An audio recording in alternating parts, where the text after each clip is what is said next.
नमस्कार, मैं वैशाली कन्याल और आपका स्वागत है देवभूमि उत्तराखंड यूनिवर्सिटी के पत्रकारिता विभाग में। आज की खबर कुछ इस प्रकार है। 26 अगस्त की रात महाराष्ट्र के विरार में 4 मंजिला इमारत गिर गई, जिसकी वजह से अब तक 17 लोगों की मौत की पुष्टि हो चुकी है। 28 अगस्त को राजस्थान हाईकोर्ट का बड़ा फैसला, एसआई भर्ती 2021 हुई रद्द, अब 2025 में होगी शामिल। आगरा में मेट्रो निर्माण की लापरवाही ने 3 दिनों में ली दूसरी जान, अधिकारियों ने साधी चुप्पी।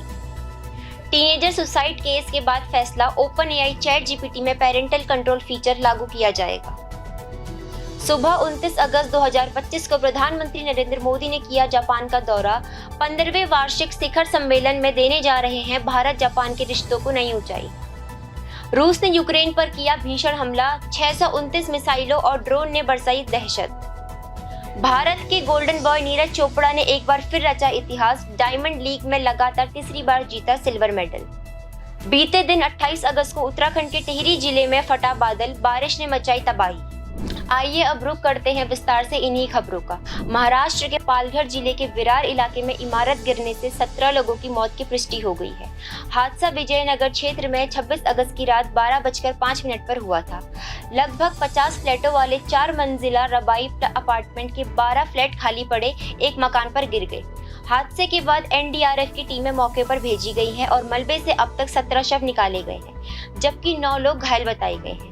जानकारी के अनुसार इमारत की 4थी मंजिल पर 1 साल की बच्ची का जन्मदिन मनाया जा रहा था, तभी अचानक हादसा हुआ और इस हादसे में बच्ची, उसकी मां और कई मेहमानों की भी मौत हो गई। स्थानीय लोगों द्वारा बिल्डर और अधिकारियों पर लापरवाही का आरोप लगाया जा रहा है। शिकायत के बाद बिल्डर को पुलिस द्वारा गिरफ्तार कर लिया गया। एहतियातन इमारत के आसपास के सभी चौलों को खाली कराया गया और लोगों को सुरक्षित स्थानों पर पहुंचाया गया है। राजस्थान हाईकोर्ट द्वारा एसआई भर्ती 2021 को रद्द कर दिया गया।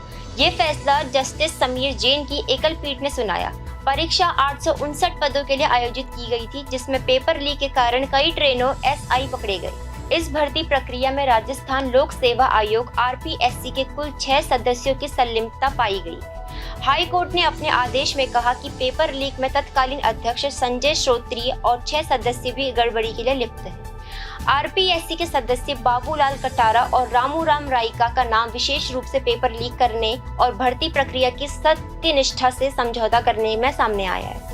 आदेश में यह भी बताया गया है कि बाबूलाल कटारा को इंटरव्यू पैनल में शामिल करना एक गंभीर अपराध था, क्योंकि उनके खिलाफ जांच पहले से ही चल रही थी। ये खुलासा हुआ कि रामूराम राइका ने अपने बच्चों के लिए अनुकूल इंटरव्यू पैनल सुनिश्चित करने हेतु अध्यक्ष संजय श्रोत्रिय से मुलाकात की थी, जिससे साक्षात्कार ने पक्षपातपूर्ण रवैया अपनाया गया।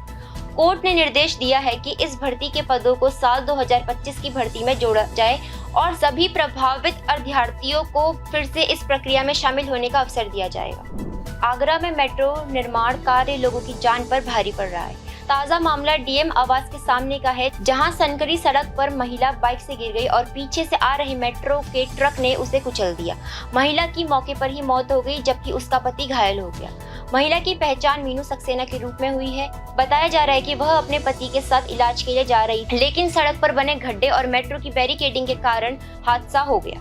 हादसे के बाद एमजी रोड पर जाम लग गया। मौके पर पहुंची पुलिस ने ट्रक को कब्जे में ले लिया। डीसीपी सिटी सोनम कुमार ने बताया कि महिला की मौत सड़क हादसे में हुई है और तहरीर के आधार पर कार्रवाई की जाएगी। आगरा में मेट्रो निर्माण की लापरवाही लगातार सवालों में घेरी में है।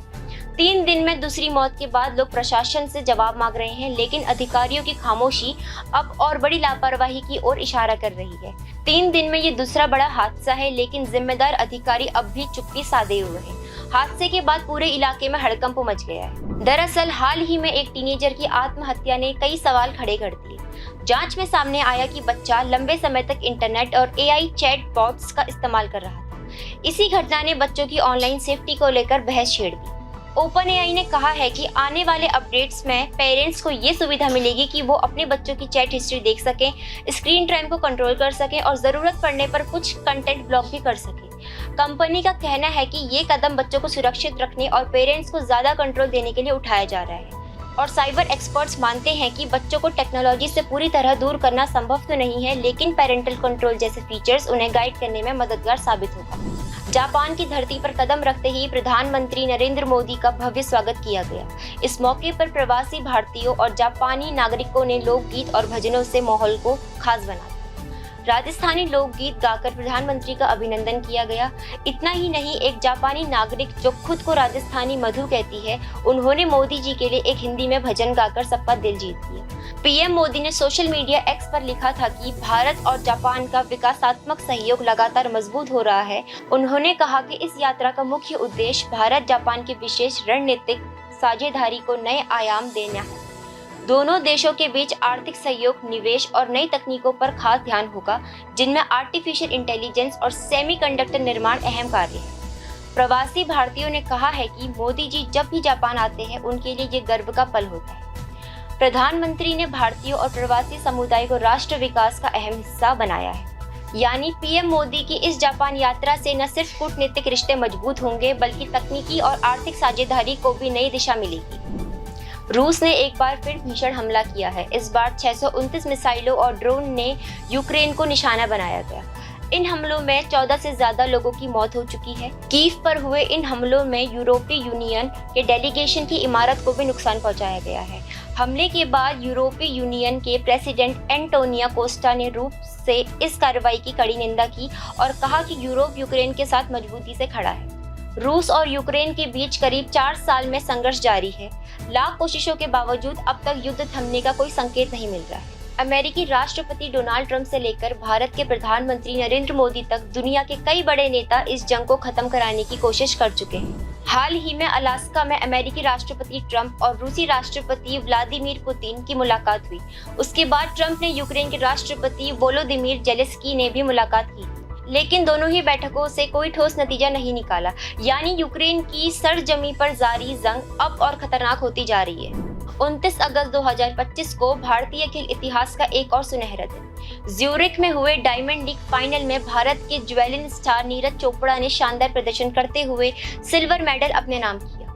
नीरज ने अपने आखिरी थ्रो में 85.01 मीटर का कमाल दिखाया और लगातार तीसरी बार इस प्रतिष्ठित टूर्नामेंट में सिल्वर मेडल हासिल किया। दर्शकों को लग रहा था कि शायद इस बार नीरज पदक से चूक सकते हैं, लेकिन चौथे और अंतिम प्रयास में नीरज ने बाजी पलट दी और फिर साबित कर दिया कि दबाव की घड़ी में भी उनका कोई मुकाबला नहीं। नीरज की इस उपलब्धि पर देश भर में बधाइयों का सिलसिला जारी है। खेल विशेषज्ञों का मानना है कि उनकी ये फॉर्म आने वाली टूर्नामेंट्स और ओलंपिक 2028 के लिए ये बेहद अहम संकेत है। उत्तराखंड में फिर बारिश ने विकराल रूप दिखाया है। टिहरी जिले के गंगवाली मिलंगना में गुरुवार की रात बादल फटने की घटना हुई है। प्राप्त जानकारी के अनुसार कोई जनहानि नहीं हुई है।